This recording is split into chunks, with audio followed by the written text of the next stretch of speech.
Energy security matters. It's important. My goodness me, we've certainly learnt that, haven't we, since the invasion of Ukraine.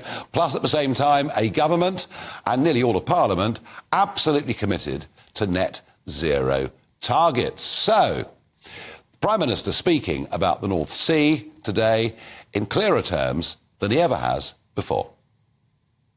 It's really important for everyone to recognise that even in 2050, when we are at net zero, it is forecast that around a quarter of our energy needs will still come from oil and gas. That's why technologies like carbon capture and storage are important.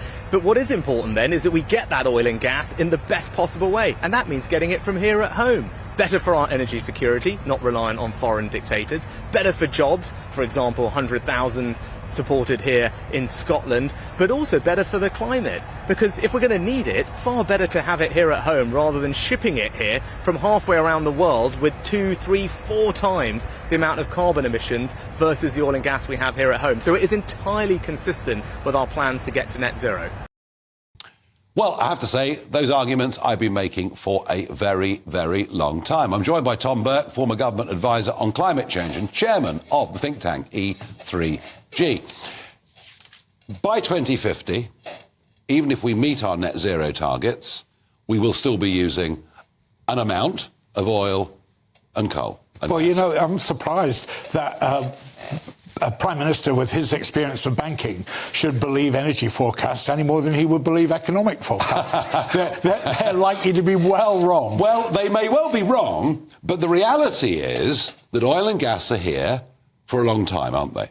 No, I don't think that is the reality. If we go on burning oil and gas at the rate we're burning it now, and indeed if we stop burning oil and gas, unless we stop burning it very soon, we'll end up not going to the Mediterranean for our holidays anymore. So I don't think people need to get their idea around this is always going to be the case, just because we've had it in the past. But the argument is, and whatever transition we make in energy, let's say we go for nuclear in a very big way, you know, maybe we will, maybe we won't. We've been asking that question for the last 25 years. But let's say we do go, you know, for nuclear. That'll be 10 to 15 years before that comes on stream. We know the problems with intermittent wind energy. Can be good on good days and not so good on others, and we understand all these things. The point is, all the while we have to use gas and oil, isn't Rishi right that it makes more sense to produce it ourselves than to import it from around the world? Well, no, it doesn't. And again, you'd expect somebody with his experience of banking to know that. We sell oil and gas at global prices. We're not going to sell them to ourselves at a lower price than they'll be sold on the market. So whether we produce it at home or buy it from abroad is not a matter of the economy. Well, actually, you know, in the case of natural gas, the Americans get it much cheaper than it is on the world market. But that aside, the argument, the CO2 argument, why not produce this stuff here under good conditions rather than importing it with long transport distances from areas that operate to lower environmental standards? You know, I'd start somewhere else, Nigel. You know, you feel somebody was being pretty stupid if they were trying to fill a bath without putting the plug in, and trying to deal with our energy security and our energy bills without, first of all, dealing with energy efficiency is a really bad idea. So if you're really worried about the things you're worried about... That's fine, but again, these things will take years and years to solve. Do you think we should keep... Okay, Tom, if he's wrong, is it better to import oil or produce our own? Which is better? Well, I'm not going to go in for a false choice, Nigel. No. We don't need to... Tom, next year, we will be needing to use oil and gas. Yeah, yes? we should use the oil and gas. No, wait, be really clear.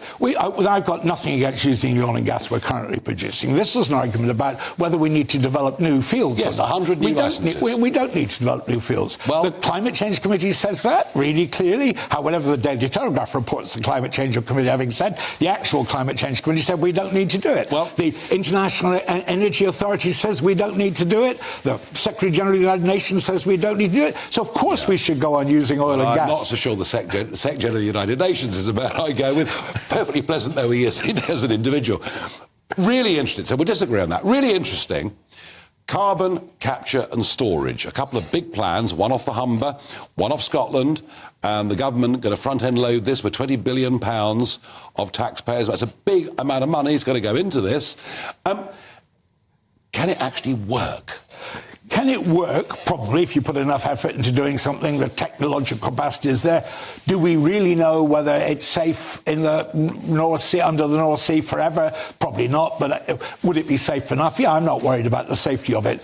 What I'm really worried about it is who's it for. It's not going to help us with using oil and gas. The only thing we really need carbon capture for is, particularly in a few areas, and Humberside is one of them, where we have concentrations of hard-to-abate industries like cement, like smelting, smelting for steel, or ceramics. There are a few industries like that where we probably will need to use some carbon capture and storage. But will we need to use 20 billion quid's worth of it? Probably not. So we won't use it for energy. It won't help us with our energy problem. It's a way of getting rid of CO2. It's a way of burying it under the North Sea. It's a way of getting rid of CO2 from industry. And in practical terms, I've been hearing about this for 25 years. I literally, I first went to the European Parliament. I was told, oh, it's fine. We've got all these wonderful ideas and lobby groups everywhere. Would you invest your own money into carbon capture and storage? No, I wouldn't, and nor do the markets, which is why you've been hearing about it for 25 years. Yeah. The only people who are going to do that are governments. I don't think it's likely to be anywhere near 20 billion, by the way, and I doubt very much whether he's actually promised to pay it. Right. I think he may just have got the headline on that. But do we need to invest something, and will that have to be public? Well, yeah, think of the CO2 as a very hazardous waste. And no. CO2 is essential to life on Earth. It's essential to life on Earth. I mean, we pump it into greenhouses to make our tomatoes grow better. Yeah, but it's not essential to run our economy. And then our economy, it's just a waste which we have to deal with safely. Right. Well, great thing about Tom Burke coming on the show is we disagree in a civilised way. And thank you, as ever, for coming on and making a counter-argument to the government.